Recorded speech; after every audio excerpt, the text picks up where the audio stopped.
30 വർഷം നരേന്ദ്രമോദിയും ബി.ജെ.പി. സർക്കാരും ഭരിച്ചു മുടിച്ച ഗുജറാത്ത് നീതി ആയോഗിന്റെ കണക്ക് പ്രകാരം 9.3% അതിദാരിദ്ര്യരുള്ള സംസ്ഥാനം. അതിൽ സെലക്ടഡ് ആയിട്ടുള്ള ജില്ലകളിൽ മാത്രം അതിദാരിദ്ര്യം തീവ്ര നിലയിൽ തന്നെ തുടരുന്നു. അതിൽ ട്രൈബൽ ഏരിയകൾ, SC/ST മേഖലകളിലാണ് അതിതീവ്രമായ ദാരിദ്ര്യം നിലനിൽക്കുന്നത്. ട്രൈബൽ ഏരിയയായ ദാഹോദ് ജില്ലയിലാണ് അതിതീവ്ര ദാരിദ്ര്യം ഇപ്പോഴും തുടരുന്നത്. ഇവിടെ 38.27% അതിദാരിദ്ര്യം പൂണ്ടു വിളയാടുന്നത്. അതുപോലെ ഇവിടെ 74% പട്ടികജാതി വിഭാഗമാണ്. മറ്റുള്ള ജില്ലകളെ അപേക്ഷിച്ച് സാക്ഷരത വളരെ കുറവ്. ഇത് മാത്രമല്ല, ഈ ആദിവാസി മേഖലകളിൽ ബി.ജെ.പി.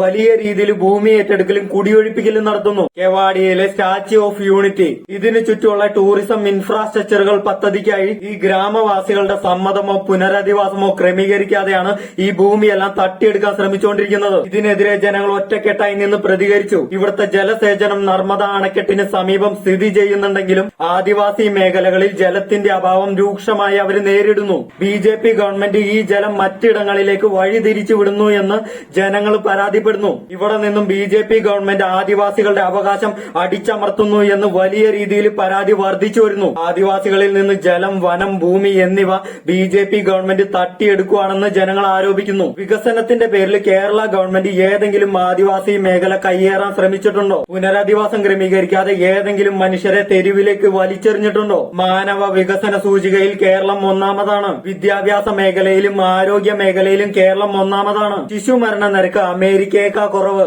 കേരളത്തിലെ ഏറ്റവും കൂടുതൽ എക്സ്ട്രീം പോവർട്ടി നേരിടുന്ന ജില്ല മലപ്പുറമാണ്.